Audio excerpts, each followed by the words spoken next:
महाराष्ट्रात विधानसभा निवडणुकीचा निकाल आता स्पष्ट झाला असून महायुतीला जनतेनं भरभरून कौल दिल्याचं दिसून येत आहे। श्रीवर्धन मतदारसंघात आदितीताई तटकरे या बहुमतानं विजयी झाल्या असून मतदारसंघात त्यांच्या कार्यकर्त्यांनी जल्लोष करण्यास सुरुवात केली।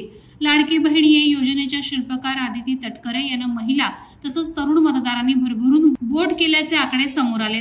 तब्बल 82,798 मतांनी आदितीताई तटकरे यांचा विजय झाला असून यामुळे महिला शक्तीला मतदारांनी सक्षम केल्याचं स्पष्ट झालंय। या निकालासोबतच राष्ट्रवादी शरद पवार गटाचे अनिल नवघणे यांना मोठा धक्का बसला असून त्यांचा श्रीवर्धन मतदारसंघात मोठ्या फरकानं पराभव झालाय।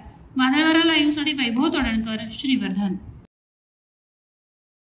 नवी मुंबई व रायगड जिल्ह्यातील ताज्या बातम्या आणि घडामोडींसाठी सबस्क्राइब करा वादळवारा लाईव्ह चॅनल आणि दाबा बेल आयकॉन।